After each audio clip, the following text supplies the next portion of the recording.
In recent months, the United States has entered a moment of deep uncertainty, especially for immigrants, asylum seekers, and residents of Washington, D.C. Decisions made by the government have raised serious questions about safety, freedom, and the future direction of the country. It begins with a sudden announcement from the U.S. government.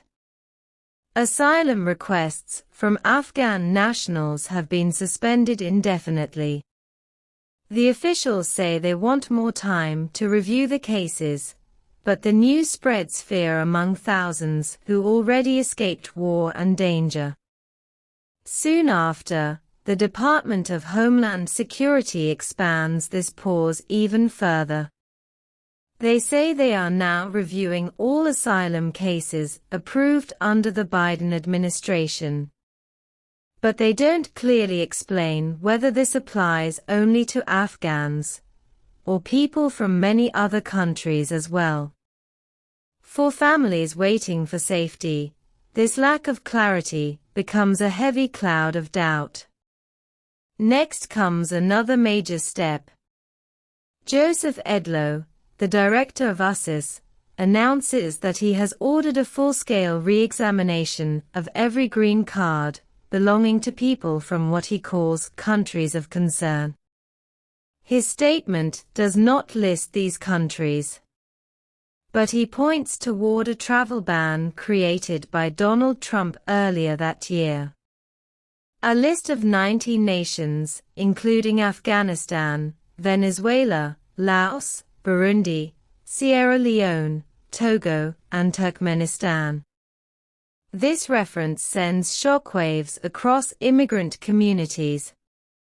People who believed they had finally found safety in the United States now wonder if they might lose everything. The fear is, while immigration policies shift, another major story unfolds in Washington, D.C. Since August, the Trump administration has kept National Guard troops spread across the city. The government says Washington is facing a crime emergency, and soldiers are needed to support law enforcement.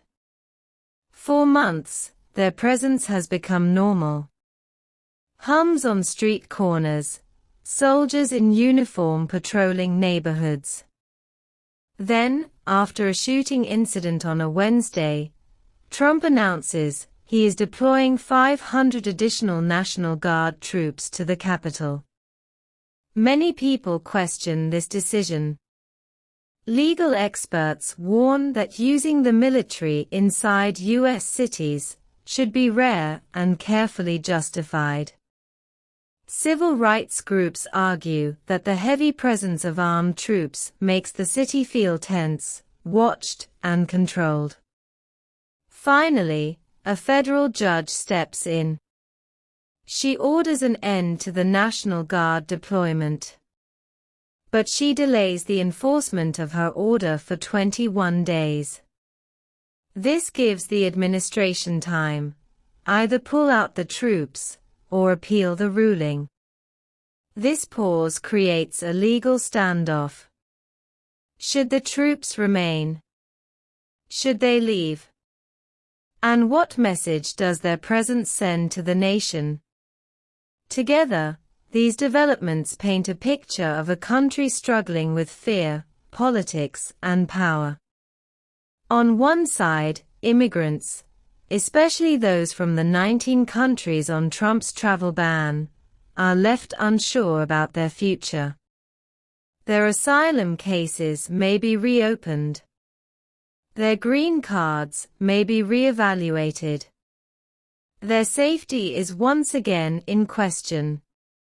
On the other side, the capital city lives under the shadow of soldiers. For asylum seekers, this is not just politics.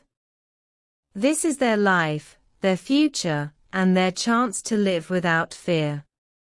For residents of Washington, D.C., the sight of soldiers reminds them that the balance between freedom and control is delicate and easily shaken. As the government continues its reviews and courts discuss their rulings, one thing becomes clear. America is facing a moment of deep reflection. Who deserves safety? What is freedom? How much power should the government have? And how far should the military be used inside the nation's own borders? These questions are not yet answered. The story is still unfolding. And millions